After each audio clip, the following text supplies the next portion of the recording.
Exercise 8.1 का हम question number 1 discuss करने जा रहे हैं। क्वेश्चन नंबर 1 क्या कहता है, if the diagonals of a parallelogram are equal then show that it is a rectangle. बहुत ही इजी क्वेश्चन है। इजी क्वेश्चन क्यों है? क्योंकि हम पहले ट्रायंगल्स पढ़ चुके हैं और पैरेललोग्राम की जितनी भी प्रॉपर्टीज हैं हम पहले ही डिस्कस कर चुके हैं। तो इस क्वेश्चन को सॉल्व करने के लिए हमें एक्स्ट्रा एफर्ट मारने की जरूरत नहीं है। तो आइए शुरुआत करते हैं। तो सबसे पहले हम क्वेश्चन को पढ़ेंगे। क्वेश्चन में क्या दिया हुआ है, if the diagonals of a parallelogram are equal. तो सबसे पहले मुझे बताइए, हमें एक पैरेललोग्राम गिवन है, हम एज्यूम कर लेते हैं ए बी सी डी। तो क्या मैं यहां पे कह सकता हूं A B C D is a parallelogram और इसके डायगोनल्स इक्वल है। डायगोनल्स का मतलब क्या है? डायगोनल्स है ये ए डी एक डायगोनल है और बी सी एक डायगोनल है। तो क्या मैं कह सकता हूं कि यहां पर हमें दिया हुआ है ए डी, ये किसके इक्वल है? ये बी सी के इक्वल है, ये हमें दिया हुआ है। अब वो हमसे ये कह रहा है कि आप हमें ये शो करके दिखा दो कि ये एक रेक्टेंगल है। तो रेक्टेंगल में क्या होता है? रेक्टेंगल में जितने भी एंगल्स होंगे ए सी डी बी, ये सभी कितने के होंगे? 90 के। ये प्रूफ करना है, कर देते हैं। अब देखें, अब यहां पर ये जो पैरेललोग्राम है ना, इसमें हम यहां पे दो ट्रायंगल लेते हैं। पहला तो आप ये पिक कर लो, सी डी और बी, एक ट्रायंगल ये हो गया हमारे पास। ठीक है, इसको मैं यहां पे बना देता हूं। ये हो गया हमारे पास सी, ये हो गया डी, सी डी बी। ठीक है, सी डी बी। और एक आप ये चूज कर लो डी, फिर सी और फिर ए। ठीक है, तो ये हो गया हमारे पास डी, उसके बाद सी और उसके बाद ये हो गया हमारे पास ए।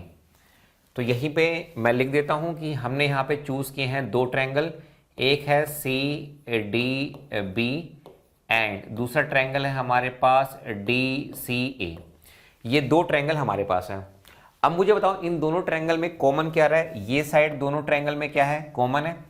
तो क्या मैं कह सकता हूं कि C D is equal to में डी सी। अब आप बोलोगे सर आपने सी डी क्यों नहीं लिखा? देखो यहां पे ये सी डी है, यहां पे डी सी है, तो दोनों में ये क्या है प्यारे बच्चों? ये है हमारे पास कॉमन। सर बहुत बढ़िया। इसके अलावा क्वेश्चन में दिया हुआ है कि ए बी सी डी हमारे पास क्या है? एक पैरेललोग्राम है। तो ए डी बी सी बराबर है। तो ए डी किसके इक्वल है? ए डी इक्वल है बी सी के। ये हमें गिवन है। बहुत बढ़िया सर। इसके अलावा हमें पता है कि पैरेललोग्राम में जो अपोजिट साइड्स होती हैं वो क्या होती है? इक्वल होती हैं।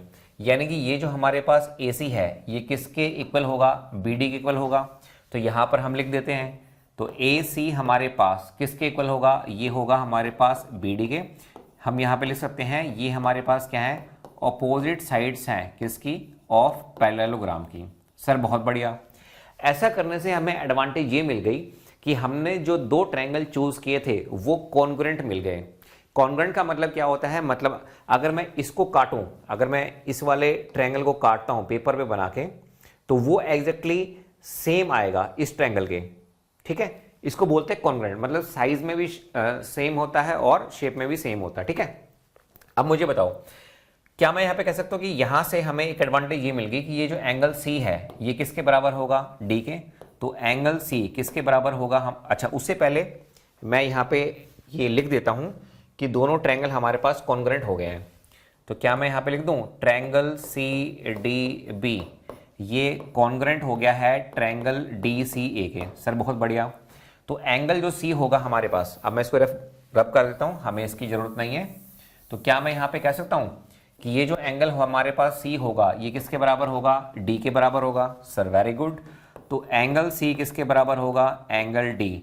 इसको हम बोलते हैं corresponding part of congruent triangle. Sir बहुत बढ़िया। एंगल सी और डी दोनों क्या हो गए? इक्वल हो गए। अच्छा दूसरी बात आपने पढ़ा होगा कि को इंटीरियर एंगल का जो सम है, अगर मैं यहां पे इन दोनों एंगल का सम लूं, सी का भी डी का भी, तो ये हमारे पास कितना आएगा? 180 डिग्री आएगा। तो क्या मैं यहां पे इस्तेमाल कर सकता हूं? बिल्कुल। Angle C plus angle D इन दोनों का सम कितना होगा? 180 डिग्री। तो इसको आप कह सकते हैं ये हमारे पास है को इंटीरियर एंगल। सर बहुत बढ़िया। और अभी प्यारे बच्चों मैंने ये प्रूफ किया है सी एंगल और एंगल डी दोनों बराबर हैं, तो रिप्लेस कर दो। तो आप यहां पे कह सकते हैं एंगल सी, इसको मैं लिख रहा हूं angle C is equal to 180 degree. ये बन गया हमारे पास ट्वाइस एंगल सी। तो हमें चाहिए एंगल सी, तो 2 को जब इससे डिवाइड करेंगे तो कितना आएगा 90 डिग्री। तो एंगल सी हमारे पास कितना हो गया 90 डिग्री हो गया।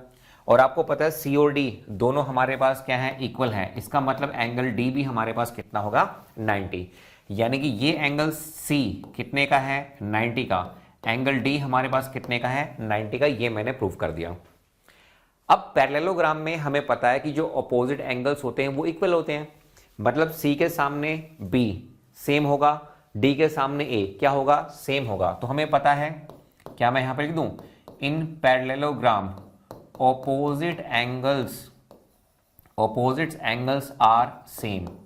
तो हम यहां पे कह सकते हैं एंगल सी किसके इक्वल होगा एंगल बी के 90 डिग्री हो गया, एंगल डी किसके इक्वल होगा एंगल ए के, तो ये हमारे पास कितना होगा 90 डिग्री। तो मैंने यहां पे प्रूफ कर दिया, ये जो हमें पैरेललोग्राम गिवन था वो एक हमारे पास क्या है रेक्टेंगल है, सभी एंगल्स को ए बी सी डी सभी एंगल्स मैंने कितने के प्रूफ कर दिए 90 डिग्री के। तो मैं उम्मीद करता हूं कि आपको ये क्वेश्चन नंबर 1 समझ में आया होगा। Thank you.